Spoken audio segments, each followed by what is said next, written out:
So this is going to be an update on the Rx8 that we have here. Obviously we started this as a budget track day build, shall we say. We've done a few little bits to it along the way, which I will go over shortly. But today we are fitting a larger Ali rad. It's a Koyo rad. See, Koyo rads are renowned for making some of the best rads for Japanese cars. It is very light, which is always good. Very lightweight. And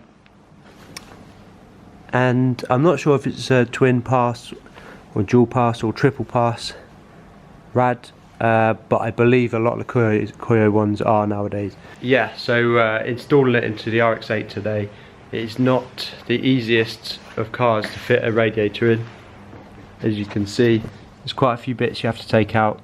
The brake, there's quite a few bits you have to take out. The battery tray, the air intake, the cooling fans down there, you have to move or hold out of the way. Probably the under trays and bits and pieces if your Rx8 is in stock form with all the trims on it. But ultimately, it's not too bad a job so far. Yeah, it is a larger rad as well though, so it will probably, I can just show you the width, it's quite wide in comparison to the old one, which is quite narrow. So yeah, although it is a budget build, the Koyo rad is over £300. It's not something you want to skimp on the cooling system of any car really, especially if you're going to take it on the track or drive it really hard. So yeah, the best cooling products you can buy, keep the engine cool and hopefully preserve the life of the engine, are well recommended. So that's where we're at today. So yeah, we're going to finish off the installation and then we can show you what it looks like inside. So the Koyo rad is now fitted to the Rx8. Did have a bit of fun and games fitting it. The main issue was that the bottom hose mounting on the radiator was in a different place. It was more towards the center of the radiator instead of to the end, so that meant that we had to get a custom radiator hose made up so that it would obviously align and be able to be fitted correctly, which we did. But of course that does cost you a few days, so we had to leave it until the following weekend to reinstall everything. But everything is back in, as you can see. There was one more issue that we had. Because of the radiator is larger in diameter, we had to space the like coolant header tank with these little alley spacers. But you know, a basic thing really, quite a straightforward thing to do.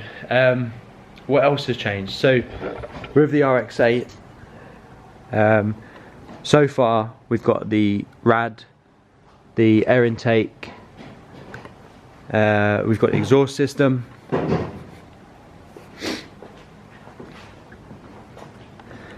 And recently, these bucket seats, they are Cobra Monaco Sport seats, so they're quite a budget bucket seat.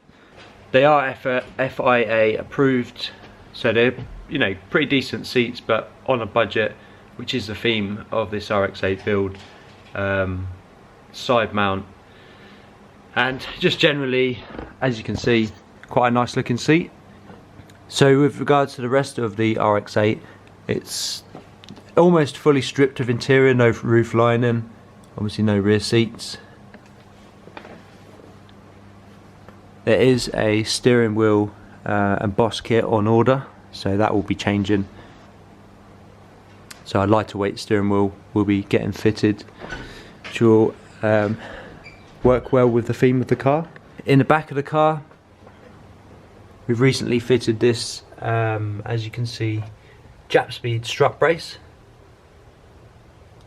Not 100% sure quite how much difference strut braces make, but they're quite cheap, and it's a really cheap, easy bolt-on that you can do to almost any car. So in the name of keeping it as a budget build, we've gone for the strut braces, and hopefully it will be a little bit of reinforcement to the suspension struts. Another thing we've got a Varley red top battery with battery tray.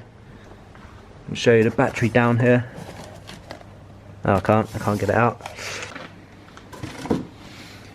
Thanks to Helper.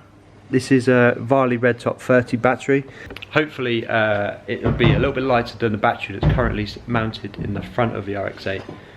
Moving it to the rear to spread a little bit of the weight about.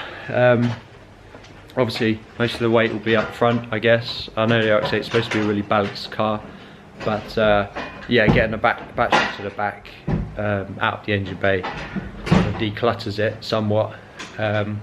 And it also means we can run a cut-off switch, battery isolation switch, in the centre of the car. Another purchase, which will coincide with the bucket seats, kind of, is these Luke harnesses. They're actually 6-point harnesses.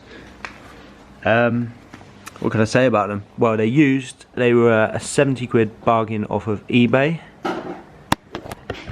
So they are a pair. So a pair of 6-point harnesses for 70 quid.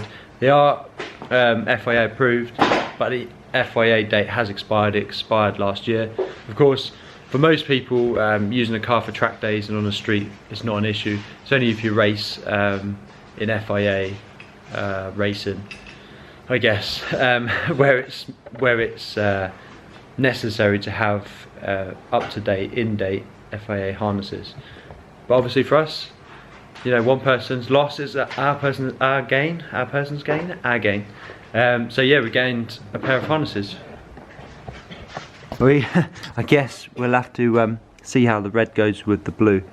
See if it's a good combination or if it clashes. Time will tell. The other issue is obviously mounting the harnesses. There's a lot of people will mount them straight to the floor or towards the back, kind of where the rear seat belts would have been.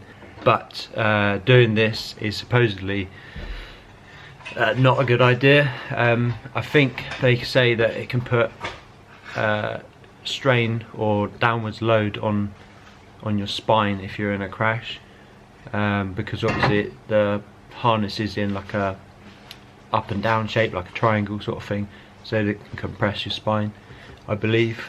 So it's not really good practice to do it, to mount them that way. So ideally, obviously most cars that have harnesses in have roll cages, so they would have like a harness bar in my drift car, and you want to have that harness within, I believe, 20 degrees of horizontal, sort of up or down, for perfect or optimal alignment. So yeah, with this we don't know quite how we're going to do the harness bar. Ultimately we do plan to do a cage, but we're not going to rush into throwing a cage at it. So we may have to fab up some sort of harness bar that will go between, perhaps go between like the pillars on the sides. They should be plenty stiff enough, because obviously this this being an Rx8, it does have like no B pillar as such, because obviously the doors are suicide doors on the back. So yeah, that will obviously be something we'll work on in the next few weeks or months. Yeah, but this is going to be a slow build. Gonna hopefully progress it further and further. Now the weather's getting better, we can spend more time in the workshop. It's a little bit more bearable. It's not freezing cold in there. In fact, it's about 10 degrees, so almost tropical.